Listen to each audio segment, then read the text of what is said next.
Нема доволно општински инспектори. Државата не реагира. Узурпацијата на државно земјиште и нелегално изградени објекти расте. Во Кочани, во индустријската зона за лесна индустрија, дел од компаниите сами си го оградиле просторот, па државни парцели станале дел од фабричките дворови, а сами се приклучиле и на регионалниот пат Штип Кочани. Кога општината реагирала, им рекле дека постапката треба да ја води државниот правобранител. Тоа е како заштитен појас кој го имат узурпирано. Меѓутоа, за жалост, ние го имавме тоа прашање и на Совет го покренавме, меѓутоа за тоа прашање треба исклучиво да носи, да поднесе барање. Ние поднесовме барање со кое што добивме одговор дека треба општествениот правобранител да се грижи за имотот на државата и дека тој што треба да постапи и не постапува. Во моментот Кочани нема градежни инспектори. Едниот поради здравствени причини е прераспределен, другиот е на боледување. Позицијата градежен инспектор не е доволно атрактивна за кочанчани, бидејќи на општинските конкурси не се јавува никој.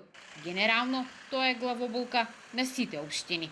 Има општини кои што немаат воопшто вработен во оваа служба, па користат услуги од инспектори од други општини. Никој од градоначалниците не може да објасни зошто на нивните огласи не се јавуваат фирми што треба да ги уриваат дивоградбите. Тука се заглавени најголем дел од предметите. И додека градоначалниците калкулираат со оваа непопуларна мерка, власта не се откажува од нов закон за легализација на дивоградби.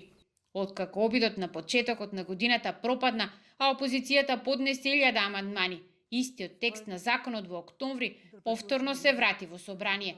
Владата предлага да се носи по скратена постапка. Од страна на ЗЕЛС укажано е дека во поголем дел од единиците на локална самоуправа евидентирани се бесправни градби кои се изградени по 3 март 2011 година, објекти што не се предмет на постојниот закон и истите треба да бидат отстранети, што ќе предизвика дополнителни административни постапки и трошоци за единиците на локалната самоуправа. Без регистар на дивоградби, единствена институција што ги брои нелегално изградените објекти е Државниот завод за статистика, што работи врз основа на податоците што му ги испраќаат општините. Лани според нив се бележат близу 1000 нови дивоградби во државата.